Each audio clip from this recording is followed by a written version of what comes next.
how the mind works. We have two minds, the conscious mind and the subconscious mind. The logic, language, judgments, reasons, and perceptions are being proceeded into the conscious mind. On the other side, the subconscious mind has no words, process, only symbols, colors, memories, and programs. It has no logic and no judgment. It's just like a computer. It receives commands and it executes. The interaction percentage will shock you. Probably you're going to believe that because the majority of the percentage resides in your conscious mind, just because you have control of that part. Just listen how your mind works, and you will be so surprised. For centuries, we try to discover how the mind works. We find different things, and every century we discover new how we believe the mind works. We need to start to explain that we have three brains and three minds. The three brains are the cranium, the one we have in the head, in the scalp, the heart, and the guts. I will explain you later why we have three brains and three minds. The conscious mind, this is the part of your mind where you analysis and all the judgments, the subconscious mind and the superconscious mind.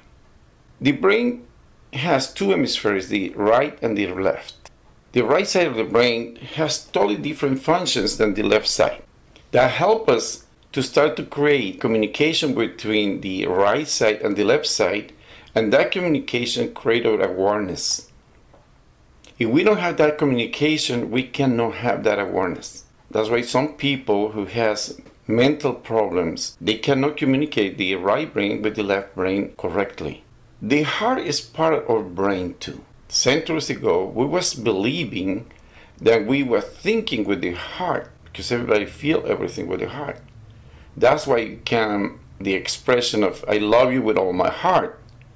Later on, they discover is the brain who make all the functions. It was too late to change it to I love you with my brain. It was too late, and then they leave it as a poetic way to express love. In Japanese culture, they was believing the guts has more importance over the brain and even the heart, because the spirit is attached to the universe towards the guts. That's why they do the harakiri to release the spirit and go free to the universe. That's what they believe. But in reality, we have the three brains working together. The heart is like a brain, accumulate emotions. I will mention one case who started to wake up the doctors' community to understand what happened with the heart. The first transplant was made in South Africa, probably you remember the news, but was not very successful. Later on, a 7-year-old girl, they found a heart to do the transplant to the girl. The girl started to heal fast. She was young, healthy. She go home and she started to have a horrible nightmares. She seen a guy with beard. She remembered exactly how he was dressing, the face, everything, and she dreamed that the guy killed her. Very recurrent dreams. They go to see and check with the doctor, and the doctor don't have a clue what's going on. Later on, they start to investigate where that heart come from, until they find out. Probably you remember Molly, the girl who was killed in Petaluma, California, by a guy who break in towards the window or Molly's room. That heart was the same heart transplant into the new girl. What happened? She started to feel exactly what happened to Molly in the day she got killed. The police start to investigate. The girl gave a description of the guy until they make a picture. They found there was a neighbor. Later on, they check the DNA test, and yes, he was the killer. The girl was dreaming what happened to Molly because she has her heart. It's not amazing?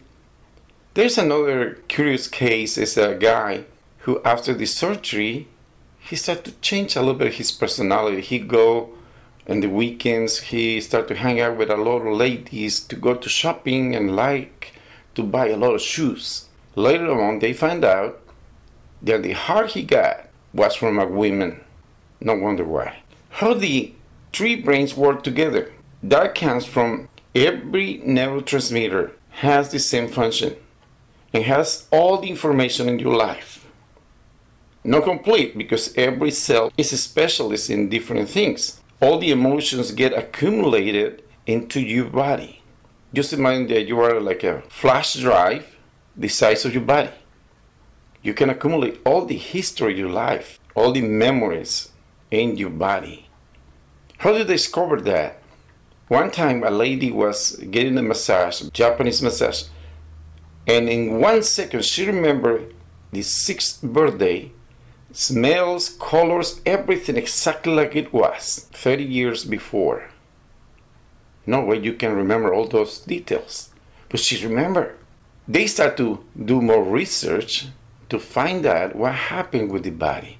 Before, we know Japanese and all those cultures, they know we have storage the emotions in our body. Why is storage all your history in a holographic way? Because in case you lose one part, you can recreate everything. You have like a backup memory in other parts of your body too. The brain has the right and left hemispheres. And how do that works? The left side is the logic, make all the analysis, put everything in place. The right side is the creative, is the pictures, and works in different way. The right hemisphere control the movements of the left side of the body. The left hemisphere control the right part of your body. All the movements, it's all the coordination. Let's go to the conscious mind. The conscious mind for you or for me is the most important because we believe this is the part who create our life. And all the judgments come from the conscious mind. The language, the conscious mind works in the way of concepts. It's conceptual. And it's connected to the 5 senses. All what you see, what you hear, what you taste, what you feel, what you smell, all is connected from your inside your body to the outside world.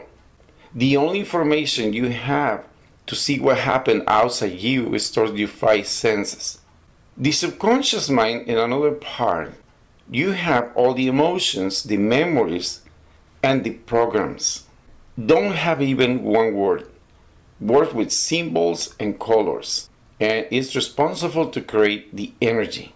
Some scientists put together the superconscious mind and the subconscious mind. I believe is separated. Because the superconscious mind is your intuition, your telepathy, your creativity, your empathy, how you receive and perceive energies, and how you transmit your energies.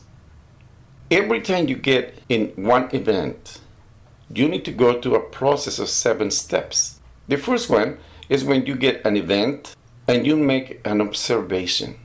You see what happened. When you complete the analysis, comes an evaluation. According with your database, you will know exactly how to evaluate that. As soon as you finish your evaluation, comes a reaction. If it's something good, you react good. If something bad, like you don't like snakes and you see a snake, you react right away to the snake. Later, you make decisions, and the process of the decision is a lot of factors. But you need to make a decision and take an action. That's the last step. When you take an action. But how you get into all this process? You have originally an intention and a purpose. According with your personality. Those are the filters of your intention and your purpose. Your personality, the situation you are living, the experiences, that means your history, where you was living in the past. Your values and beliefs, what you believe, your needs. Every human being has 7 basic human needs. We'll talk about that later. If you don't cover your needs, all your attitudes, moods, and states will be in base just to cover those needs.